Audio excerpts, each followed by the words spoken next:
Je vais maintenant asperger ces animaux avec l'eau bénite. C'est l'eau du baptême, l'eau qui donne la vie, pour que ces animaux aient la vie qui vient de Dieu, et que nous aussi, nous ayons cette vie.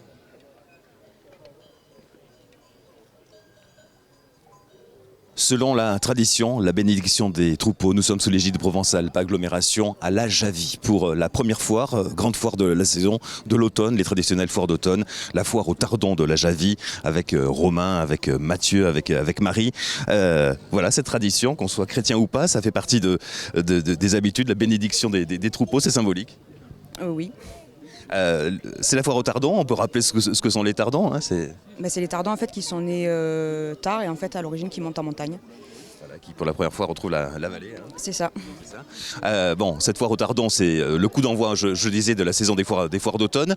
Ça mobilise plein de gens. Alors vous êtes encore en saison, c'est compliqué, il faut donner du temps.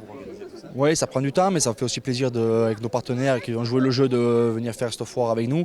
Ça nous a permis de pouvoir mettre en place ça et ça a attiré pas mal de monde, donc ça nous fait plaisir aussi.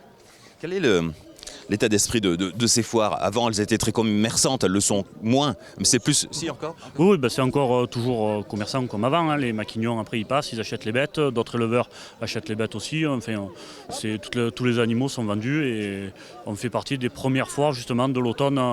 Après, il y a Barcelonnette, Saint-André. Bon, là, cette année, avec les mesures de suite au Covid, on ne sait pas encore trop les foires qui va y être. Mais on essaye de jouer le jeu, de faire notre maximum en respectant les mesures sanitaires pour essayer que tout le monde retrouve son beurre, quoi. C'est aussi un moment de rencontre, Marie, ces foires. C'est-à-dire qu'après la saison, après ceux qui sont allés en alpage, surveiller les troupeaux ou suivre les troupeaux, après, bref, c'est le moment où tout le monde se retrouve, y compris les jeunes agris. C'est ça, exactement, tout le monde se retrouve. De quoi vous parlez en ce moment-là? C'est quoi les sujets positifs et les soucis? Le loup, les brebis. Ah ouais. Voilà. C'est toujours le sujet du loup. Ouais. Toujours.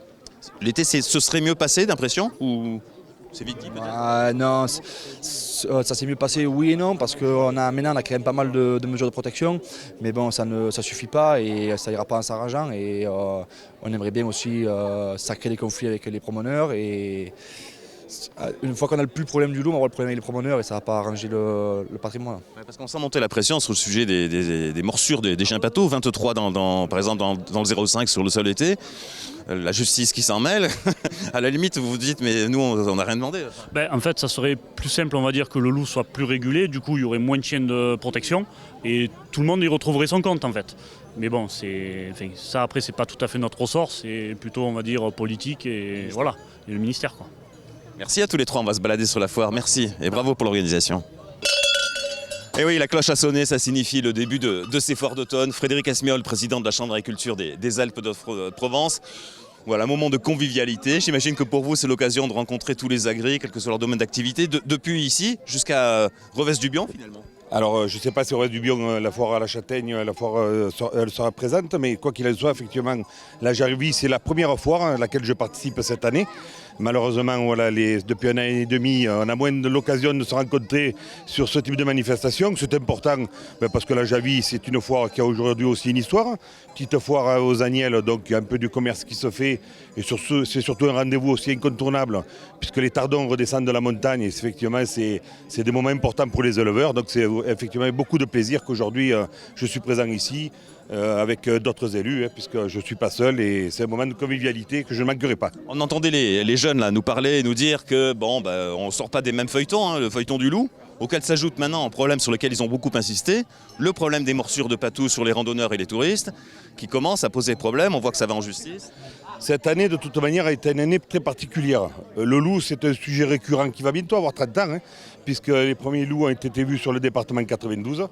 C'est un sujet récurrent où il y a des moyens considérables et astronomiques qui sont mis effectivement pour essayer d'accompagner les éleveurs dans les systèmes de protection, les indemnisations. Mais quoi qu'il en soit, le système ne marche pas, puisque les loups, on n'en compte que de plus en plus sur le territoire national. Il y a aujourd'hui, sur le Mont-Denier, il y a des endroits où le loup a été présent tout l'été. Il y a eu des attaques sans arrêt, tout au long de l'été.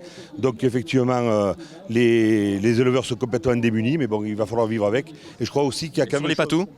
Sur les patous, on a plus chiens de protection. On a plus de 800 chiens de protection aujourd'hui sur le département, patous entre autres. qui effectivement sont au plus près des troupeaux. Il y a beaucoup de touristes aussi, on a un été très touristique, beaucoup de citadins, des gens qui viennent rencontrer les agriculteurs qui vont aussi partager un moment de plaisir avec la nature et qui n'ont pas forcément cette culture du chien et qui peuvent se faire mordre. C'est un constat. Est-ce qu'il faut montrer du doigt les éleveurs, les emmener en justice comme ça va se faire dans le 05 ? Bien sûr que non, bien sûr que non. Aujourd'hui, s'il n'y avait pas de loup, il n'y aurait pas de patou. Donc je crois qu'il y a une équation qu'on ne résoudra jamais.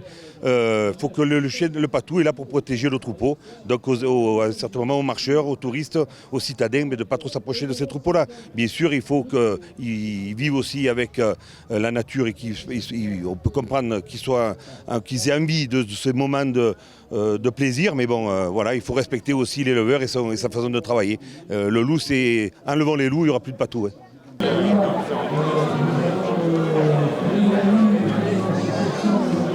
Et il n'y a pas que le tardon, il y a d'autres traditions de respecter ici, comme filer la laine des brebis de la Javie. Salut Eliane. Bonjour. Vous avez fait de superbes choses. Le confinement vous a facilité, enfin vous a laissé le temps de faire de superbes vêtements. Voilà, de faire le pull au vert. Une petite question, est-ce que comme ça se dit encore, il y a vraiment des vertus à la laine, à des vêtements en laine? Les vertus, oui, bien sûr, déjà ça tient bien chaud. Voilà, le pull au vert tient bien chaud. On se demande pourquoi ça a été un peu perdu. Hein. La facilité. On le voit, c'est cool. C'est très long à faire un pull au vert, très long. Merci Eliane. On rejoint Roger Coste. Vous le connaissez, Roger Coste. Il fait partie de l'association qui a mis en œuvre un écomusée ici, présent sur la foire, mais présent plus physiquement à quelques mètres. Voilà. Mettre en valeur les traditions, aider les jeunes aussi qui renaissent ce type d'événement. Oui, aujourd'hui nous sommes partie prenante dans la foire au Tardon parce qu'elle est maintenant gérée par une équipe de jeunes éleveurs qui méritent vraiment d'être aidés. Et c'est eux le devenir du territoire en fait. Voilà. Est-ce qu'on peut faire un petit tour à l'écomusée ? Allez, on y va. Merci à vous.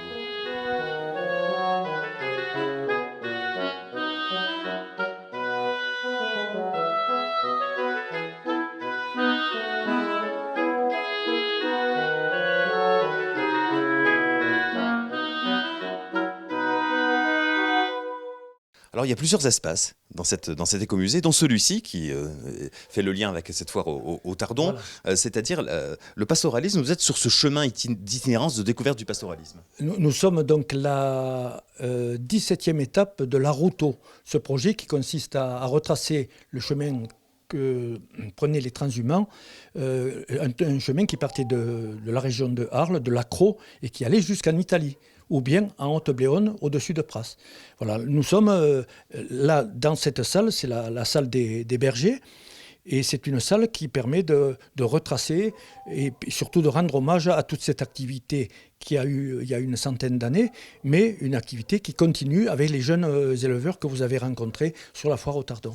C'est une très belle initiative que cet écomusée, parce que non seulement il y a ici, au cœur du village, très joli, on passe toujours à côté, il faut rentrer dans le village. Tout à fait, oui, il faut rentrer dans le village. Et le quartier du Rochas, c'est un quartier qui est absolument magnifique. Il faut laisser la voiture. Et voilà. Vous retrouvez alors par exemple les habits d'avant, s'agissant des bergers, les marques, les photos, les gravures sur les rochers dans les montagnes et tant d'autres choses. On retrouve la vie d'avant, la façon de faire les repas, etc. Tout à fait. Nous avons un espace cuisine, puis à côté de l'espace cuisine d'il y a 100 ans, vous avez le supermarché de la Javie, c'est-à-dire l'épicerie. L'épicerie, puis l'école. Chaque pièce a un thème dédié. Et ce thème-là, nous avons suffisamment de réserves en matériel pour pouvoir le transférer en maison de retraite, le transférer en milieu scolaire. Et pour nous, c'est une grande fierté. Alors évidemment, on s'est régalé à se balader ici à la Javie. Rendez-vous est d'ores et déjà pris pour le 7 novembre. Si la crise sanitaire veut bien, pour la foire de la poire Sarto, qui est une poire endémique à ce secteur. Bruno Siaille est vice-président de Provence-Alpes Agglomération, qui nous permet de faire toute cette série de programmes. C'est l'occasion de souligner l'implication dans le monde agricole de l'agglomération Provence-Alpes Agglomération. Ça va des abattoirs jusqu'à l'aide aux éleveurs. Tout à fait, même si ce n'est pas une compétence directe de l'agglomération, de par sa compétence économie, une attention particulière a été portée au secteur agricole. Et effectivement, nous gérons nos 2 abattoirs de Digne-les-Bains et de Sailly-les-Alpes, équipements de proximité pour les éleveurs. Et nous nous sommes dotés également d'un projet alimentaire territorial dont l'objectif est de rapprocher la production locale de la consommation locale pour permettre à tout un chacun d'accéder à une nourriture de qualité, une nourriture saine, respectueuse de l'environnement et puis un poids économique important sur notre territoire. Merci Bruno Massiaille. On se quitte avec l'image de la vedette du jour, les Tardons. Et vous ne tardez pas à venir vous balader dans ces secteurs et dans ces foires d'automne, comme ici à la Javie.